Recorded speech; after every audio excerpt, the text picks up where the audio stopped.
It's a beautiful day, and everything is amazing. It's a beautiful day, and everything is alright. The sun is shining, there's birds in the sky. I met this barista, he's a really nice guy. This is actually a female cat who doesn't have a job.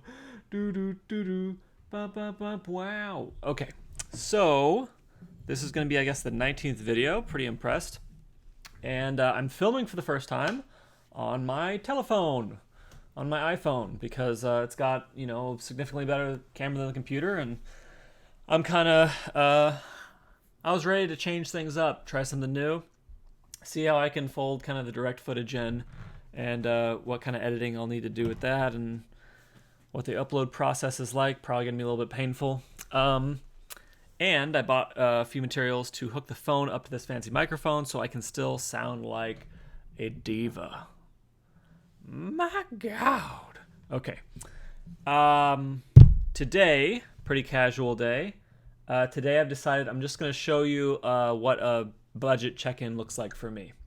So I've got my budget here on a computer, and I'm just going to go through the process that I use for myself every week, every 2 weeks, when I'm checking up on the numbers. So just going to describe the budget to you. I basically just have, the month is split into two sections. Each section corresponds to a paycheck. And then, each section has the expenses I expect to be in that part of the month. So first part of the month is going to be homeowners association fee, PG&E, that's my electricity, T-Mobile, that's the phone, gas, I've got a storage unit I need to get rid of, Audible subscription, and I've got about $250 for grocery store / anything that comes up, like haircut would be folded in there or whatever. Right, so that's just for the pay period. And then I've got a line item for savings. And second part of the month, I've got another $250 for spending. So they total $500, which is, if I get food or if I get dishwashing detergent, all that stuff gets into the $500 thing. And then Netflix, I got Comcast for my internet, another little dollop for gas, and then another line item for savings. And what I'm always interested in here is really, what is that savings going to be? And is there any way that I can, on these core expenses, so my budget only contains, generally speaking, the stuff I need to survive and live. There's going to be other stuff that comes up, for sure, and I handle that a little different. So here we go.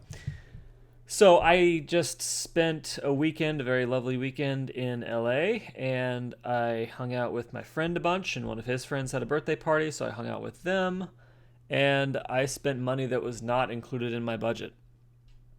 And my question for this stuff is always, how's this going to impact my savings rate? What's the maximum I can save now?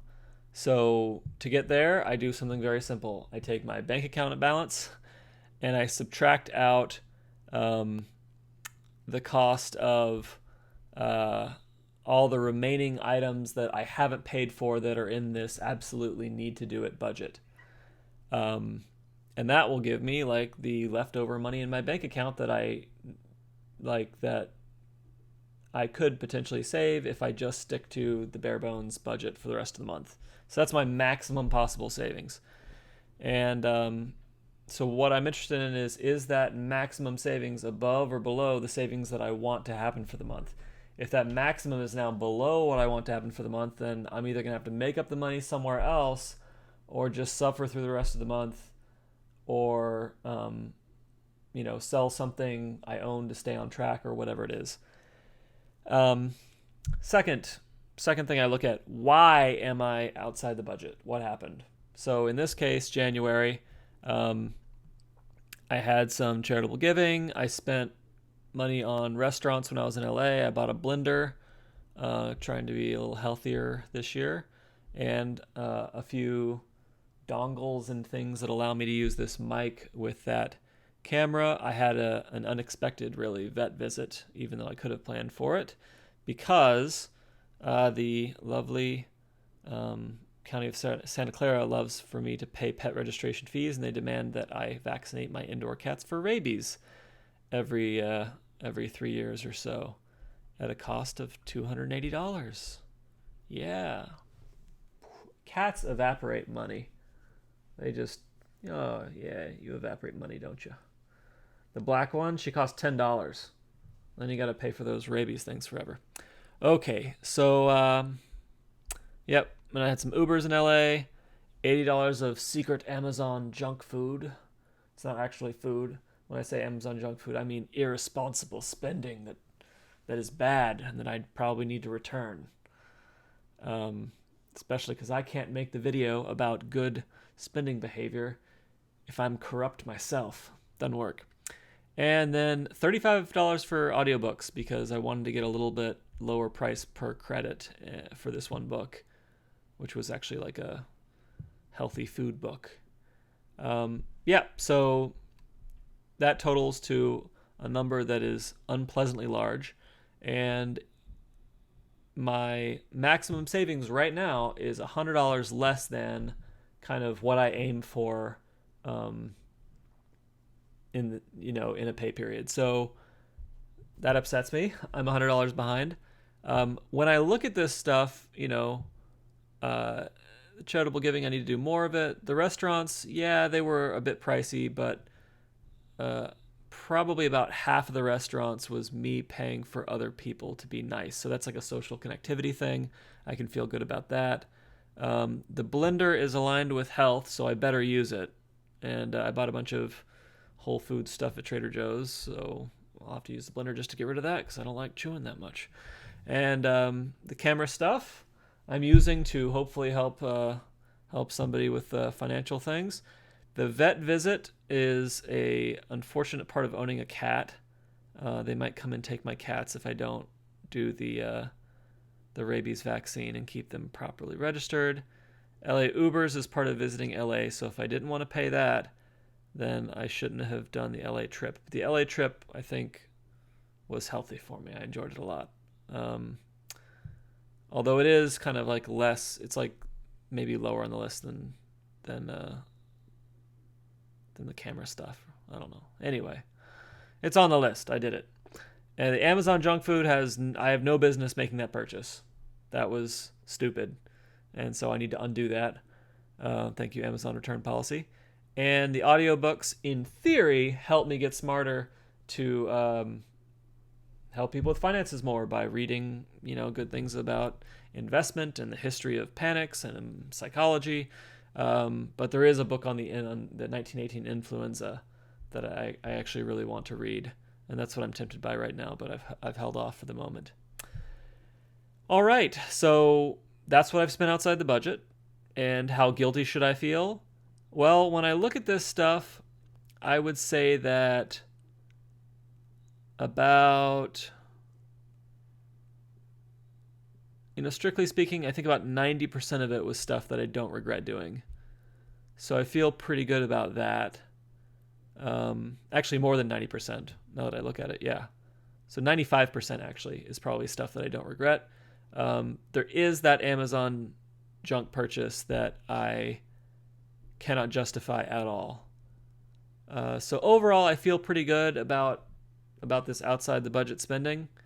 But part of that is also me looking at the savings number and realizing that even though it's below my goal is really aggressive. And so even if I don't meet my goal, if I meet 80% of my goal, I'm still doing really well by a lot of metrics. And then and then finally, what do I need to do to get back on track? Well, I need to return that Amazon waste purchase. That would actually get me, almost all the way on track. And if I'm able to, really the only flexible budget here that's left for this month is like gas and food. Gas, I'm not sure of a cheaper way to get to work or a more efficient way to get to work. And on the food side, as I said before, I don't think it's healthy to cut, to try to save money cutting on food spending.